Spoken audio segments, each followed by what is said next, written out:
Close your eyes and picture Christmas. The twinkling lights, the endless carols, the overwhelming urge to consume sugar. It feels eternal, doesn't it? Like something that has simply always been. But dial the clock back to 1659 in Boston, Massachusetts, and this scene isn't just different, it is a crime scene.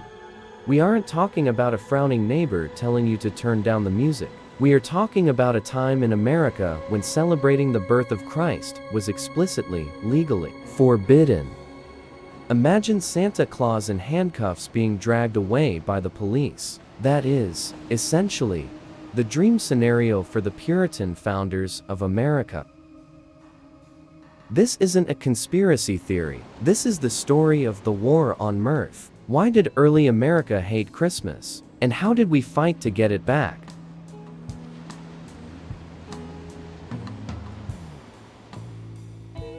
The year is 1659. The Massachusetts Bay Colony General Court passes a law that would baffle modern Americans. It wasn't a suggestion, it was a hard statute. The text explicitly stated, "Whosoever shall be found observing any such day as Christmas, or the like, either by forbearing of labor, feasting, or any other way, shall pay for every such offense 5 shillings. Now, 5 shillings might sound like pocket change, but in 1659, that was a significant chunk of a week's wages for a skilled laborer. For a struggling family in the harsh New England winter, that fine was the difference between eating and starving. The message was clear: celebrate and you will pay. But to understand why, we have to get inside the Puritan mind. They weren't just being the ultimate Grinches. They were terrified of spiritual corruption. To the Puritans, life was a serious spiritual battle. Anything that distracted from work, discipline, or prayer was seen as idleness, a slippery slope straight to hell. And 17th century Christmas, it wasn't about Silent Night. In Europe, it was a drunken riot. It was a time when social norms were inverted, more like a modern frat party gone wrong than a holy day. They even had a figure called the Lord of Misrule, who led the mob in drinking, gambling, and breaking into wealthy homes. The Puritans looked at this chaos and said, absolutely not. Then there was the theological beef. The Puritans were strict scripturalists. If it wasn't in the Bible, they didn't want it. They argued correctly, by the way, that the Bible mentions no date for Jesus' birth. There is no December 25th in the scripture. To them, the date was a fake.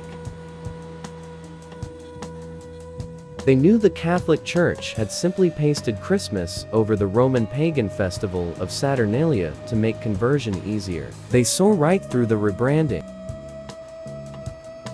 So, to a Puritan, celebrating Christmas wasn't Christian act. It was paganism in disguise. It was Popish idolatry that they had fled England to escape.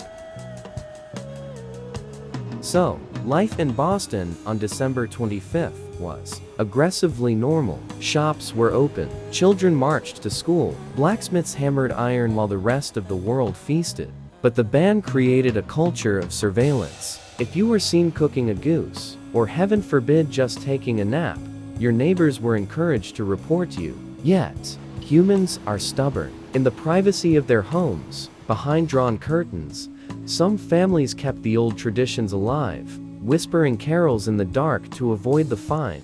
The ban officially lasted for 22 years, but it didn't end because the Puritans had a change of heart. In 1681, pressure from the King of England forced Massachusetts to repeal the law. But you can't force culture. Even after the law was gone, the stigma remained. For a century, New England stayed cold and working, while the South danced and feasted. It actually took the Industrial Revolution to change things. As factory work became soul-crushing, people started craving a dedicated time for family and psychological rest. Enter the PR genius, Washington Irving. In 1819, he wrote stories idealizing a warm, domestic Christmas, inventing ancient traditions that were actually brand new. Then Clement Clarke Moore gave us The Night Before Christmas.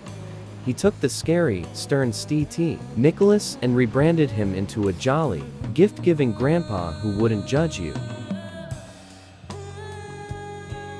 Together, they successfully rebranded the holiday from a public drunken riot to a private, child-centered family celebration. They made Christmas safe for America.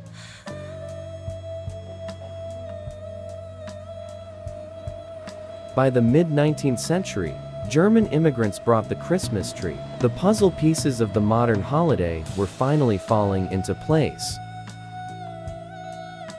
And then, the final ingredient: capitalism. Merchants quickly realized that guilt-tripping parents into buying toys was a literal goldmine. The season of giving became the season of spending. In 1870, largely to unify a fractured nation after the Civil War, President Ulysses S. Grant made Christmas a federal holiday. The war on Mirth was officially lost by the Puritans.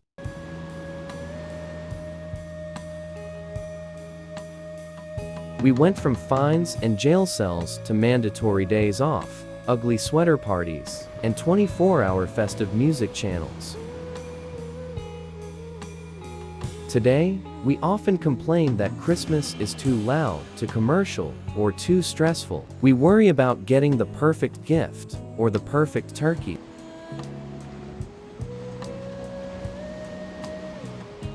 But pause for a second. Remember the silence of 1659, the suppressed joy, the fear of simply singing a song.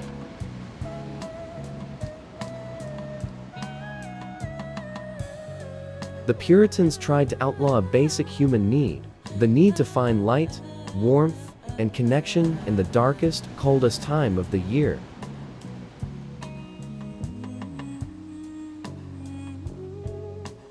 They failed because you can pass a law against a ritual, but you cannot legislate against joy. The human spirit is just too stubborn.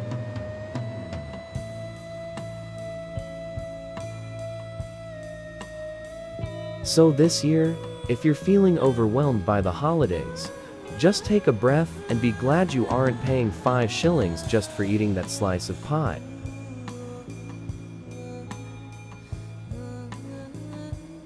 History is full of strange bans. What's the weirdest law from your country's history? Let me know in the comments below. Thanks for watching. Stay curious, and happy holidays. Legally.